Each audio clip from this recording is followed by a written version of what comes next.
6 miles of walking, 7 hours of talking, and the best first date of my life. So naturally, I did the most emotionally avoidant thing possible and decided we should just be friends. I had spent years dreaming of a healthy relationship, but it turns out when it actually showed up, I had no idea how to let myself have it. He's just so sweet, and I feel my avoidance coming in. But I'm like, don't f this up for yourself. This is everything I've wanted a man to do. And if that sounds familiar, even if you're not avoidant and you're just looking for a healthy relationship, stick around because I think you'll get something from this video either way. So let's go back to the beginning. I was single for 5 years. I had a horrible high school relationship, didn't we all? And I swore I would never feel like that again. So what did I do? Turned to hyper-independence and an avoidant attachment style. I was so anxiously attached in my first relationship and also experienced what I now know as relationship OCD that when that relationship ended, the pendulum swung the other way. I devoted myself to healing and becoming the best version of myself possible to probably an unhealthy degree. About 3 years into being single, I decided it was time to start dating again. But just casual dates to learn more about myself, learn more about what I wanted in a partner, what type of partner I was, what I valued. And also because I knew you could only heal and grow from relationship trauma in a relationship. There's only so much you can do while you're single. I went on a lot of dates from 2023 to 2024 in a lot of different states: Florida, North Carolina, and Boston. We're just gonna keep going on dates, I guess. It was a good date. He was a really sweet guy. It's just like there was no connection there whatsoever. A lot of them never moved past the first date, but I learned so much from every single one. I learned a lot about myself, dating in general, other people, what I value, what I need in someone, my non-negotiables. Stop focusing on the things that you don't want, because for a while there when I was dating, I was like, okay, I didn't like this about this guy, I didn't like this about this guy, and it's like, instead of doing that, I need to start focusing on, I liked this in this guy, and I want that in my, in my man. And my man, thank you to my man. I need our humor to align. I need us to both be ambitious. I need us to be able to sit in comfortable silence. I need structure, but I also need flexibility, and I need someone who is okay with taking things slow. I also learned I was petrified and I wasn't ready for a relationship yet. When I was living in Raleigh a few years ago, I met a really nice guy. And it was also nice because this was one of the first guys I met outside of a dating app. I went on 3 dates with him in the span of like a week and a half, and things were going really great, but way too quickly for me. He's a really sweet guy, and I've learned a lot from this, but just because someone is sweet and treats you good doesn't mean they're the person for you. I'm just being shown a lot because I used to have this idea that like nobody was out there for me and nobody would find me attractive and nobody would be interested in me. And now I'm being shown all of these men who like are interested. Each time it's like, but you don't have to settle, you know? Like, here's a man that's interested in you. Are you gonna jump on it just because of that? And I think so many people do. They see someone who's interested in them and gives them an ounce of energy, and then they settle and get into a relationship and end up unhappy. And I'm not going to do that. And you can call it being picky. I call it being smart, because I'm not gonna end up with someone and regret it.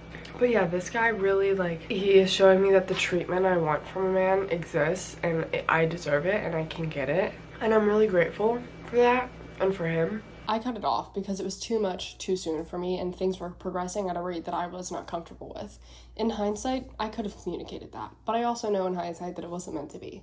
I learned I need a slow timeline with no romantic pressure and a slow burn, which is very, very hard to find, and it's also something that you can't really manufacture, especially when about 90% of my dates were from dating apps. How was I supposed to show up to a date from a dating app, which already applies romantic pressure, and be like, but can we just find out if we like each other as friends first? Things weren't working because it felt like way too much pressure. I just wanted to get to know someone as a friend before I even considered pursuing a romantic connection. It had been so long for me, and I was also pretty scarred, so I wanted to make sure I was comfortable with you. And with wanting to get to know you as a friend, I definitely don't want to kiss you on a first date. If I don't even know if I could be your friend, why would I want to kiss you? So if I wasn't the one to end something with a guy, which, let's be honest, I was most of the time because I was really good at finding a reason why this wasn't going to work, he would usually end it once he found out I wasn't going to kiss him on the second date. Or the third. After a few dates in April 2024, I decided I was done with dating for a while. It just wasn't for me. And then, May 2024, I started EMT school and met Tyler. If you're someone like me and needs a slow burn, I really don't think you're gonna find it from a dating app. Now, that's not to say delete dating apps as a whole. I learned a lot from my dates on dating apps, but I also learned pretty quickly that I really didn't think my person was going to be on a dating app. However, they might be. The important part here is communicating with people, letting them know straight up, like, I do not like the romantic pressures. I think you seem like a cool person. I'd love to go on a date and get to know you, but don't expect anything. I like to take things slow. I like a slow burn. If I can give you any piece of advice from this video, you cannot say the wrong thing to the right person. So if your person is on a dating app, you can't scare them off by saying, I like to take things slow. If someone gets scared off by saying that, they're not meant for you. Like I said, Tyler and I met in EMT school, so we had plenty of time to warm up to each other, get to know each other in a group setting as friends. It was really nice seeing how he interacted with other people, and slowly but surely, I started to find myself looking at him when someone would tell a joke to see if he thought it was funny, or gravitating towards him when we were in group settings. When did you realize you had a crush on me? It was like, what, like 2 weeks when we got into groups or something? I think that was when it went from being like, oh, she's pretty to, oh, like, I kind of have a crush. Like, she's kind of cool. I mean, I told you I used to look at you on my computer screen. Not, that sounds so bad. I would turn my brightness all the way down, and I would peep at her. I sat in the behind reflection. him. At this point, I had no idea I liked him at all. It wasn't until we had a bonfire as a class to study that I realized, wait a second, I think I have a crush. I had finally experienced what I always wanted, which was the excitement, the butterflies, the giddy feeling around someone. And I never got to experience that before because I always went in with so much anxiety surrounding the pressure of like, I have to figure out if I like him. Is he gonna kiss me? Is this gonna happen? When it's a slow burn, like a friends to lover situation, you don't have to worry about that because you're literally just friends exploring each other, and I didn't know if he liked me, he didn't know if I liked him. It was so fun and exciting. The rush of having a crush on someone you're just friends with is something I will never be able to describe. We hit it off so hard at that bonfire. I just gravitated towards him. It was like my heart knew what I wanted before my brain allowed me to. When he said he was at the bonfire, I walked out to bring him inside. When we walked outside, I sat across from him at the picnic table, and that's when I realized I had a crush. When we moved from the picnic table to the bonfire, even though there were 6 open chairs, I sat in the one next to him. Long story short, I texted him the next day. What were your thoughts when I texted you after the bonfire? I think I remember being like, why is she texting me this? You don't just text somebody about how funny it was bumping into wind chimes. We were in a group chat at this point for the bonfire. It was us and a few other people hanging out by a grill. She stumbled into like 4 foot tall, long wind Right chimes. after we were told we have to be quiet. Right after the host told us we have to be quiet. She bumps into these wind chimes, makes so much ruckus. And so my thought was, why did she text just me about the wind chimes instead of the group chat? Because everybody that was standing there was in the group chat. I think that's when I was a little like, ah. About a week later, we went on our first date, and it was phenomenal. What was supposed to be a quick coffee date turned into a coffee date. Then we walked 3 miles to a vintage store. Then we walked to get boba. Then we walked another 3 miles. It ended up being 7 hours long. A few days after that, we went on a day trip to Acadia National Park. He told me he really liked me, asked to go on a second date, and I friend-zoned him. It was too good to be true. I was so overwhelmed, and I knew I really liked him. This was the first time I had ever, cut something off with a guy and felt sad about it. I cried for a really long time because I really liked him.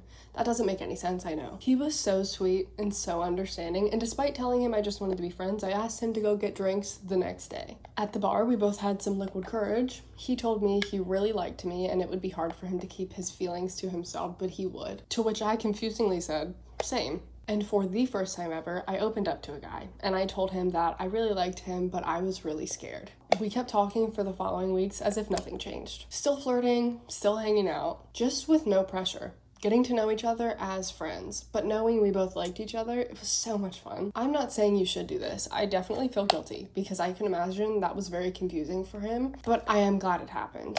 And so is he. It was the best thing that could have happened for us because it was wonderful getting to know each other without so much pressure on it. But if you can take a word of advice from me, just set the stage for that before you go into it. Just tell people you like to get to know each other as friends first, because if it's the right person, things might move pretty quickly, and that's okay. But it's also okay if you want to take your time with it. So rather than friend-zoning them after things are going too well, just tell them, hey, I like to take things slowly. Let's move at a comfortable pace. If it's your person, they'll understand and respect that. His patience and understanding and grace with me kind of solidified for me that he was the one. I think I loved him before I ever started dating him. Also, as hard as it is, you have to be vulnerable with people. And I will say, if it's the person that you are meant to be with, it will almost feel obvious. Like, it was really scary for me, but I had no other choice. It didn't feel like an option to not try. It didn't feel like an option to not communicate. It was scary to be vulnerable and to be honest about it, but it was way scarier to think about not ever trying with him. And that's how I knew. If you're avoidant, the exposure to getting over that isn't the relationship itself. It's opening up to someone and being honest and letting them in. Letting them in when all you want to do is push them away. Because it's never about the person, it's about you and your fears. It is your responsibility to work through your avoidance. And a lot of that just comes from being honest and digging into yourself and figuring out why you're feeling this way and where it comes from and showing yourself that that's not always going to be the case. Communication is now the biggest part of our relationship. And to be honest with you, my avoidance kind of went out the window when I did finally open up to him. I no longer feel those avoidant tendencies. Looking back on it, it is very obvious to me that there's nothing I could have done to avoid the inevitable. Was I super picky?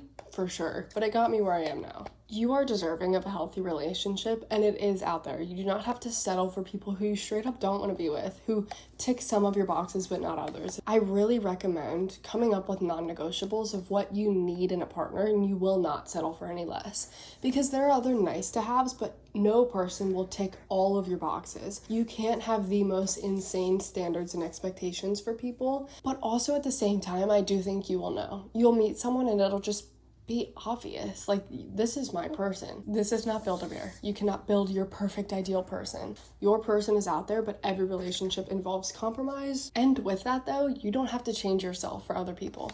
Always try to be the best version of yourself. Communicate, be honest, be open.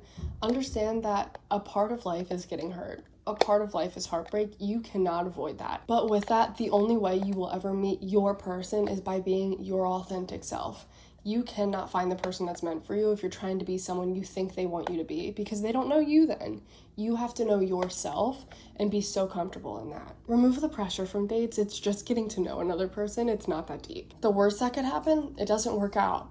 I think I had about 16 of those. It's totally fine. And again, when you remove that pressure from yourself of like, this is the first date, I'm going to meet my husband. That's too much for anybody. Go into it of like, just going to meet another person, maybe we'll be friends. End of the day, you deserve a healthy relationship and you are capable of it. And I think the biggest way to get there is being true to yourself, knowing what you want, knowing how you show up, and communicating that with people. If I hadn't done the thing that really scared me, I would not be where I am right now, which is building a life I love with the person I love most. Planning to buy land together, planning our futures together, and I'm happy to share it all with you, whether it be how to budget and plan your finances as a couple in your 20s to set yourself up for later in life, whether it be the process of us buying land together, the process of us moving in together, whatever it is you want to hear about, I am happy to talk about it because I have learned a lot. So let me know in the comments what questions you have or what videos you want to see next, and let me know some of your fun dating experiences. I could also create a whole video on some of my date horror stories, so if you want to see that, let me know.